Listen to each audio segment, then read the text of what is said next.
Soap, detergent ಅಥವಾ dish wash ಇದು ಯಾವುದೂ ಇಲ್ಲದೇ ಬಾಟಲ್ಗಳನ್ನ ಅಂದರೆ ವಾಟರ್ ಬಾಟಲ್ಗಳನ್ನ ಅದ್ಭುತವಾಗಿ ಕ್ಲೀನ್ ಮಾಡೋದು ಹೇಗೆ ಅಂತ ತಗೊಂಡು ನಾನು ಇವತ್ತಿನ ಈ ವಿಡಿಯೋದಲ್ಲಿ ಹೇಳಿದ್ದೇನೆ. ಈ ವಿಡಿಯೋನ ಸಂಪೂರ್ಣವಾಗಿ ನೋಡಿ ಟ್ರೈ ಮಾಡಿ ಇದನ್ನು. ನಮಸ್ಕಾರ ಎಲ್ರಿಗೂ, ಅಮ್ಮಿಸ್ ಲೈಫ್ ಸ್ಟೈಲ್ಗೆ ಸ್ವಾಗತ. ಸಾಮಾನ್ಯವಾಗಿ ಮನೆಯಲ್ಲಿ ಏನು ಮಾಡ್ತೇವೆ ನಾವು, ಈ ನೀರು ಬಾಟಲ್ಸ್ ಇರ್ತದೆ ನೋಡಿ, ಇದನ್ನು ಕ್ಲೀನ್ ಮಾಡೋದನ್ನು ನಾವು ಬೇರೆ ಬೇರೆ ರೀತಿಯಲ್ಲಿ ಮಾಡ್ತೇವೆ. ಬಟ್ ಇದರಿಂದ ಪ್ರಾಬ್ಲಮ್ ಆಗೋದೇನೆಂದರೆ ಬಾಟಲ್ ಸರಿಯಾಗಿ ಕ್ಲೀನ್ ಆಗೋದಿಲ್ಲ. ಅದಲ್ಲದೇ ಅದನ್ನು ಕೆಲವೊಮ್ಮೆ ನಾವು ಯೂಸ್ ಮಾಡುವಂಥ ಮೆಥಡಿಂದಾಗೆ ನೀರು ಸ್ಮೆಲ್ ಬರಲಿಕ್ಕೆ ಶುರುವಾಗ್ತದೆ. ಬಾಟಲ್ ಒಳಗಡೆ ಕೆಲವು ಸರಿ ಈಗ ಡಿಟರ್ಜೆಂಟ್ನ ಯೂಸ್ ಮಾಡಿ ನಾವು ಕ್ಲೀನ್ ಮಾಡ್ತೀವಲ್ಲ, ಆಗ ಡಿಟರ್ಜೆಂಟ್ ಒಳಗಡೆ ಉಳ್ಕೊಂಡು ಬಿಡ್ತದೆ. ಆಗ ನೀರನ್ನು ನಾವು ಹಾಕಿದಾಗ ನೀರು ಕೂಡ ಸ್ಮೆಲ್ ಬರಲಿಕ್ಕೆ ಶುರುವಾಗುತ್ತೆ. ಎಲ್ಲದಕ್ಕಿಂತ ಪ್ರಮುಖವಾಗಿ ನಿಮ್ಮ ಆರೋಗ್ಯಕ್ಕೆ ಕೂಡ ಅದು ಒಳ್ಳೆಯದಲ್ಲ. ನೋಡಿ, ನಾವು ಬಾಟ್ಲನ್ನು ತೊಳಿಲಿಕ್ಕೆ ಏನು ಮಾಡ್ತೇವೆ ಅಂತ ಹೇಳಿದ್ರೆ, ಈ ರೀತಿ ಒಳಗಡೆ ಏನೋ ಡಿಟರ್ಜೆಂಟ್ ಸಾಮಾನ್ಯವಾಗಿ ಏನು ಮಾಡ್ತೇವೆ, ಈ ಪಾತ್ರೆಗಳನ್ನು ತೊಳಿಲಿಕ್ಕೆ ಯೂಸ್ ಮಾಡ್ತೀವಲ್ಲ, ಆ ಸೋಪನ್ನು ಒಳಗಡೆ ಹಾಕಿ ಸ್ವಲ್ಪ ನೀರು ಹಾಕಿ ಅಲ್ಗಾಡಿಸಿ ಕೊನೆಗೆ ಈ ರೀತಿ ಬ್ರಷಿಂದ ಕ್ಲೀನ್ ಮಾಡ್ತೇವೆ. ನಿಮ್ಗೆ ಗೊತ್ತಿದೆ, ಇದು ಸಾಮಾನ್ಯವಾಗಿ ಮಾಡ್ತೇವೆ ನಾವು. ಬಟ್ ಇದರಿಂದ ಈ ಬಾಟಲ್ ಸರಿಯಾಗಿ ಕ್ಲೀನ್ ಆಗೋದಿಲ್ಲ. ಎಲ್ಲದಕ್ಕೂ ಆವಾಗಲೇ ನಿಮ್ಗೆ ಹೇಳಿದ್ನಲ್ಲ, ಅದರೊಳಗಡೆ ಈ ಸೋಪಿನ ಅಂಶ ಉಳ್ಕೊಂಡು ಬಿಡ್ತದೆ. ಆದರೆ ಇವತ್ತು ನಾನು ಈ ಸೋಪನ್ನು ಉಪಯೋಗಿಸ್ದೇನೆ ತುಂಬ ಸಿಂಪಲಾಗಿ ಮತ್ತು ಅದ್ಭುತವಾಗಿ ಕ್ಲೀನ್ ಮಾಡೋದನ್ನು ತುಂಬ ಕ್ಲೀನಾಗಿ ನಿಮ್ಗೆ ಎಕ್ಸ್ಪ್ಲೇನ್ ಮಾಡ್ತಾ ಇದ್ದೇನೆ. ತುಂಬ ಯೂಸ್ಫುಲ್ ಆಗಿರುವಂತಹ ವಿಡಿಯೋ ಇದು. ಈಗ ನಾವು ಬಾಟಲ್ನ ಕ್ಲೀನ್ ಮಾಡಲಿಕ್ಕೆ ಬೇಕಾಗಿರುವಂಥ ಇಂಗ್ರೀಡಿಯೆಂಟ್ಸ್ ಬಗ್ಗೆ ಹೇಳ್ತೇನೆ. ನಮಗೆ ಲಿಂಬೆಹಣ್ಣು ಬೇಕಾಗ್ತದೆ, ಅದಾದಮೇಲೆ ಉಪ್ಪು, ಈ ಪೌಡರ್ ಉಪ್ಪನ್ನು ಉಪಯೋಗಿಸಿ, ಹಾಗೆಯೇ ಸೋಡಾ, ನೀವು ಸಾಮಾನ್ಯವಾಗಿ ಅಡುಗೆ ಮನೆಯಲ್ಲಿ ಇದ್ದೇ ಇರ್ತದೆ, ಸೋಡಾನ ಉಪಯೋಗಿಸ್ಬೋದು.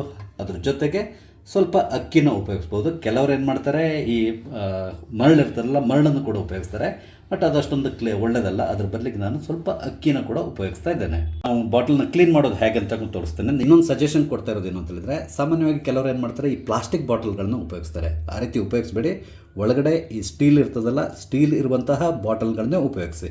ಮೊದಲಿಗೆ ಒಂದು ಪಾತ್ರೆಯಲ್ಲಿ ಒಂದು ಅರ್ಧ ಲೋಟದಷ್ಟು ನೀರನ್ನ ತಗೊಳ್ಳಿ. ನಂತರ ಈ ನೀರನ್ನ ಸ್ಟವ್ನಲ್ಲಿಟ್ಟು ಲೈಟಾಗಿ ಬಿಸಿ ಮಾಡ್ಕೊಳ್ಳಿ. ತುಂಬ ಜಾಸ್ತಿ ಏನು ಬಿಸಿ ಮಾಡ್ಕೋಬೇಕಾಗಿಲ್ಲ. ನೀರು ಬಿಸಿ ಆಗ್ತಾ ಇದೆ. ಈಗ ನೀವೇನು ಮಾಡಬೇಕು ಅಂತ ಹೇಳಿದ್ರೆ, ಸ್ವಲ್ಪ ಅಕ್ಕಿನ ತೊಗೊಳ್ಳಿ. ಜಾಸ್ತಿ ಏನು ಬೇಕಿಲ್ಲ, ಒಂದು ಸ್ಪೂನ್ವರೆಗೆ ಅಕ್ಕಿ ತೊಗೊಂಡ್ರೆ ಸಾಕು. ಈ ಅಕ್ಕಿನ ಈ ಬಾಟ್ಲ್ ಒಳಗಡೆ ಹಾಕ್ಬಿಡೋಣ. ನಂತರ ಇದಕ್ಕೆ ಒಂದು ಅರ್ಧ ಚಮಚದಷ್ಟು ಉಪ್ಪನ್ನು ಕೂಡ ಹಾಕ್ಕೊಳ್ಬೇಕು. ನಾವು ಉಪ್ಪನ್ನು ಹಾಕ್ಕೊಂಡಿದ್ದೇನೆ ನಾನು.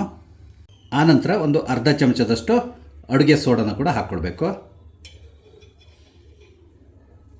ನಂತರ ಒಂದು ಲಿಂಬೆಹಣ್ಣಿನ ಸ್ಲೈಸ್, ಇಷ್ಟು ಈ ರೀತಿ ಒಂದು ಸ್ಲೈಸ್ ಮಾಡ್ಕೊಳ್ಳಿ. ಅದನ್ನು ಕೂಡ ನಾವು ಈ ಬಾಟ್ಲ್ ಒಳಗಡೆ ಹಾಕ್ಕೊಳ್ಬೇಕು. ಈಗ ಇಲ್ಲಿ ನೀರು ಬಿಸಿಯಾಗಿದೆಯಲ್ಲ, ಈ ನೀರನ್ನು ನಾವು ತೊಗೊಳ್ಬೇಕು. ಒಂದು ಜಾಸ್ತಿ ಬಿಸಿ ಮಾಡಬೇಕಾಗಿಲ್ಲ, ಜಸ್ಟ್ ಬಿಸಿ ಆದರೂ ಸಾಕಾಗ್ತದೆ. ಈ ನೀರನ್ನು ನಾವೀಗ ಈ ಬಾಟಲ್ಗೆ ಹಾಕ್ಕೊಳ್ಬೇಕು. ಲೈಟಾಗಿ ಬಿಸಿ, ಅಂದರೆ ತುಂಬ ಜಾಸ್ತಿ ಬಿಸಿಯೂ ಬೇಕಿಲ್ಲ. ಈ ರೀತಿ ಹಾಕ್ಕೊಳ್ಳಿ. ನಂತರ ಇದರ ಕ್ಯಾಪ್ ಏನಿದೆ ಇದನ್ನು ಹಾಕಿಬಿಡಿ. ಆನಂತರ ಇದನ್ನು ನಾವು ಈ ರೀತಿಯಾಗಿ ಶೇಕ್ ಮಾಡಬೇಕು ಸಂಪೂರ್ಣವಾಗಿ. ಈ ಒಳಗಡೆ ಇರುವಂತಹ ಅಕ್ಕಿ ಇರ್ಬೋದು, ಸೋಡಾ, ಉಪ್ಪು ಮತ್ತು ಲಿಂಬೆಹಣ್ಣಿನ ಸ್ಲೈಸ್ ಏನಿದೆ, ಇದೆಲ್ಲದೂ ಕೂಡ ಒಟ್ಟಾಗಿ ಸೇರಿಕೊಂಡು ಇದು ಬಾಟಲ್ನ ಕ್ಲೀನ್ ಮಾಡ್ತದೆ. ಅದಕ್ಕೆ ನಾವು ಈ ರೀತಿಯಾಗಿ ಚೆನ್ನಾಗಿ ಶೇಕ್ ಮಾಡಬೇಕು. ನೀರೇನಾದರೂ ತುಂಬ ಬಿಸಿ ಇದ್ದರೆ ನೀವು ಇದಕ್ಕೊಂದು ಬಟ್ಟೆ ಏನಾದರೂ ಕಟ್ಕೊಂಡು ಈ ರೀತಿಯಾಗಿ ಶೇಕ್ ಮಾಡ್ಬೋದು. ಒಂದು 5 ನಿಮಿಷ ಈ ರೀತಿಯಾಗಿ ನೀವು ಶೇಕ್ ಮಾಡ್ತಾ ಬನ್ನಿ. ಆಗ ಈ ಬಾಟಲ್ ಕ್ಲೀನ್ ಆಗ್ತದೆ. ಒಳಗಡೆ ನಾವು ಅಕ್ಕಿ ಹಾಕಿದ್ದೀವಲ್ಲ, ಅಕ್ಕಿ ಏನು ಮಾಡ್ತದೆ ಅಂತ ಹೇಳಿದ್ರೆ, ಎಲ್ಲ ಕಡೆ ಅಂದರೆ ಮೂಲೆಯಲ್ಲಿ ಏನಾದರೂ ಈ ಪಾಚಿ ಕಟ್ಟಿದಿದ್ರೆ ಆ ಪಾಚಿನ ಕ್ಲೀನ್ ಮಾಡ್ತದೆ. ಅಂದರೆ ನಾವು ಏನು ಹೇಳ್ತೇವೆ, ಕೆಲವು ಸರಿ ಪೇಂಟನ್ನು ತೆಗಿಲಿಕ್ಕೆ ಸ್ಯಾಂಡ್ ಬ್ಲಾಸ್ಟ್ ಅಂತ ತಗೊಂಡು ಮಾಡ್ತಾರೆ.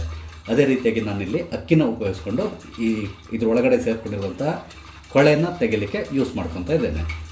ನೋಡಿ, ಇದರಲ್ಲಿ ನಾವು ಲಿಂಬೆಹಣ್ಣು ಯೂಸ್ ಮಾಡಿದ್ದೀವಲ್ಲ, ಲಿಂಬೆಹಣ್ಣು ಏನು ಮಾಡ್ತದೆ ಅಂತ ಹೇಳಿದ್ರೆ ಕ್ಲೀನ್ ಕೂಡ ಮಾಡ್ತದೆ. ಅದ್ರ ಜೊತೆಗೆ ಯಾವುದೇ ರೀತಿಯಾದಂಥ ಬ್ಯಾಡ್ ಸ್ಮೆಲ್ ಬರದೇ ರೀತಿಯಲ್ಲಿ ನೋಡ್ಕೊಳ್ತದೆ. ಹಾಗೆಯೇ ಉಪ್ಪು ಮತ್ತು ಸೋಡಾ ಪುಡಿ ಕ್ಲೀನ್ ಮಾಡ್ತದೆ. ನಿಮ್ಗೆ ಗೊತ್ತಿದೆ, ಸಾಮಾನ್ಯವಾಗಿ ನಾವು ಕ್ಲೀನ್ ಮಾಡಲಿಕ್ಕೆ ಈ ಸೋಡಾ ಪುಡಿ ಮತ್ತು ಉಪ್ಪನ್ನು ಉಪಯೋಗಿಸ್ತೇವೆ. ಹಾಗಾಗಿ ಇಲ್ಲಿ ಅದು ಕ್ಲೀನಿಂಗ್ ಏಜೆಂಟಾಗಿ ಕೆಲಸ ಮಾಡ್ತದೆ. ನಾನೊಂದು 5 ನಿಮಿಷ ಇದನ್ನ ಶೇಕ್ ಮಾಡ್ಕೊಂಡಿದ್ದೇನೆ. ನಿಮಗೆ ಮೊದಲೇ ಹೇಳ್ತೇನೆ, ಫುಲ್ ನೀರನ್ನೇನು ಹಾಕ್ಕೊಳ್ಳಿಕ್ಕೆ ಹೋಗಬೇಡಿ, ಯಾಕಂದರೆ ನಮಗೆ ಗ್ಯಾಪ್ ಬೇಕಾಗ್ತದೆ. ಅದಕ್ಕೆ ನಾನೊಂದು ಅರ್ಧ ಮುಕ್ಕಾಲು ಲೋಟ ನೀರನ್ನ ಹಾಕ್ಕೊಂಡು ನಾವು ಈ ರೀತಿಯಾಗಿ ಶೇಕ್ ಮಾಡಿದರೆ ಸಾಕಾಗ್ತದೆ. ಈಗ ಇದನ್ನ ಓಪನ್ ಮಾಡ್ತೇನೆ. ಓಪನ್ ಮಾಡುವಾಗ ಸ್ವಲ್ಪ ಒಂದು ರೀತಿ ಗ್ಯಾಸ್ ಟೈಪ್ ಬರ್ತದೆ, ಯಾಕಂದರೆ ಸೋಡಾ ಇದೆಲ್ಲ ಇತ್ತಲ್ಲ. ಹಾಗಾಗಿ ನೋಡಿ, ಓಪನ್ ಮಾಡ್ತಾ ಇದ್ದೇನೆ. ನೋಡಿ, ತುಂಬ ಕ್ಲೀನ್ ಆಗಿರ್ತದೆ. ಈಗ ನಾನು ಅದು ನೀರನ್ನ ತೆಗೆದು ನಿಮ್ಗೆ ತೋರಿಸ್ತೇನೆ. ನೋಡಿ, ನಾನು ನೀರನ್ನ ತೆಗಿತಾ ಇದ್ದೇನೆ.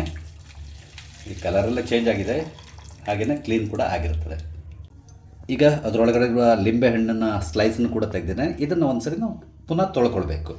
ಒಮ್ಮೆ ನಾವು ಬಿಸಿ ನೀರಿನಿಂದ ಕ್ಲೀನ್ ಮಾಡಿ ಆದಮೇಲೆ ಇದರೊಳಗಡೆ ಇರುವಂತಹ ಉಳಿದಂತಹ ಈ ಅಕ್ಕಿ ಎಲ್ಲದು ಉಳ್ಕೊಂಡಿರ್ತದಲ್ಲ, ಅದನ್ನು ತೆಗಿಲಿಕ್ಕೆ ಬೇರೆ ಫ್ರೆಶ್ ನೀರನ್ನ ಹಾಕಿ ಪುನಃ ಒಮ್ಮೆ ಈ ರೀತಿಯಾಗಿ ಸ್ವಲ್ಪ ಶೇಕ್ ಮಾಡಿ ಆ ನೀರನ್ನು ನಾವು ತೆಗಿಬಹುದು. ಈ ರೀತಿಯಾಗಿ ಒಂದು 2 ಸರಿ ಮಾಡಿ.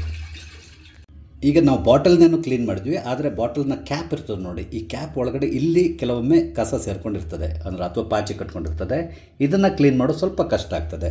ಅದಕ್ಕೆ ನಾವು ಏನು ಮಾಡಬೇಕು ಅಂತ ಹೇಳಿದರೆ, ಈ ಬಡ್ಸ್ ಇರ್ತದೆ ನೋಡಿ, ನಾವು ಕಿವಿನ ಕ್ಲೀನ್ ಮಾಡಲಿಕ್ಕೆ ಯೂಸ್ ಮಾಡ್ತೀವಲ್ಲ, ಈ ರೀತಿಯಾದಂಥ ಬಡ್ಸನ್ನು ತೊಗೊಳ್ಳಿ. ನಂತರ ಈ ಬಡ್ಸನ್ನು ಸ್ವಲ್ಪ ಸೋಡಾ ಪೌಡ್ರ್ ಏನಿರ್ತದೆ ಅದಕ್ಕೆ ಈ ರೀತಿಯಾಗಿ ಜಸ್ಟ್ ಡಿಪ್ ಮಾಡಿಕೊಳ್ಳಿ. ಅದಕ್ಕೊಂಚೂರು ಹಿಡ್ಕೊಂಡ್ರೆ ಸಾಕಾಗ್ತದೆ ಸೋಡಾ ಪೌಡ್ರು. ನಂತರ ಈ ಗ್ಯಾಪ್ನಲ್ಲಿ ಇದನ್ನು ನಾವು ಹಾಕಿ ಈ ರೀತಿಯಾಗಿ ಕ್ಲೀನ್ ಮಾಡ್ಕೊತ ಬರಬೇಕು. ಹೀಗೆ ಆಗ ಏನಾಗುತ್ತೆ, ಅಲ್ಲಿ ಸಂಧಿಯಲ್ಲಿ ಏನಾದರೂ ಈ ಪಾಚಿ ಕಟ್ಟಿರೋದು ಈ ಥರ ಏನಾದರೂ ಇದ್ದರೆ ಅದು ಕೂಡ ಕ್ಲೀನಾಗಿ ಹೋಗ್ತದೆ ನೋಡಿ. ಈ ಥರ ಒಂದು ಸರಿ ನಾವು ಚೆನ್ನಾಗಿ ಕ್ಲೀನ್ ಮಾಡಿ ಆದಮೇಲೆ ನೀರಿನಲ್ಲಿ ತೊಳೆದ್ರೆ ಸಾಕಾಗ್ತದೆ. ಆವಾಗ ಒಳಗಡೆ ಇರುವಂತಹ ಪಾಚಿ ಅಥವಾ ಬೇರೆ ಏನಾದರೂ ಕಸ ಸೇರಿಕೊಂಡಿದ್ರೆ ಅದೆಲ್ಲದು ಕ್ಲೀನಾಗಿ ಹೋಗ್ತದೆ. ನೋಡಿದ್ರಲ್ಲ, ಬಾಟಲ್ಗಳನ್ನ ಯಾವುದೇ ರೀತಿಯಂಥ ಡಿಶ್ ವಾಶ್ ಅಥವಾ ಸೋಪ್ ಪೌಡ್ರು ಅಥವಾ ಸೋಪನ್ನು ಉಪಯೋಗಿಸಿ ಕ್ಲೀನ್ ಮಾಡೋದಕ್ಕೆ ಬದಲಾಗಿ ಸಿಂಪಲ್ಲಾಗಿ ಬೇರೆ ವಿಧಾನದಲ್ಲಿ ಅತ್ಯುತ್ತಮವಾಗಿ ಕ್ಲೀನ್ ಮಾಡೋದು ಹೇಗೆ ಅಂತ ನಾನು ಇವತ್ತಿನ ವೀಡಿಯೋದಲ್ಲಿ ಹೇಳಿದ್ದೇನೆ. ಈ ರೀತಿಯಾಗಿ ನೀವು ಕ್ಲೀನ್ ಮಾಡೋದ್ರಿಂದ ಬಾಟಲ್ ಸ್ಮೆಲ್ ಬರಲ್ಲ. ಎಲ್ಲದಕ್ಕಿಂತ ಮುಖ್ಯವಾಗಿ ಒಳಗಡೆ ಇರುವಂಥ ಪಾಚಿ ಅಥವಾ ಬೇರೆ ಏನಿದ್ರು ಕೂಡ ಪರ್ಫೆಕ್ಟಾಗಿ ಕ್ಲೀನ್ ಆಗ್ತದೆ. ನಿಮಗೆ ನನ್ನ ಈ ವಿಡಿಯೋ ಇಷ್ಟ ಆದರೆ ದಯವಿಟ್ಟು ಲೈಕ್ ಮಾಡಿ, ಹಾಗೆಯೇ ಈ ವಿಡಿಯೋನ ಬೇರೆಯವರಿಗೆ ಶೇರ್ ಮಾಡೋದನ್ನು ಕೂಡ ಮರಿಬೇಡಿ. ಹಾಗೆಯೇ ದಯವಿಟ್ಟು ನನ್ನ ಚಾನಲ್ ಸಬ್ಸ್ಕ್ರೈಬ್ ಮಾಡಿ, ನನಗೆ ಸಪೋರ್ಟ್ ಮಾಡಿ. Thank you.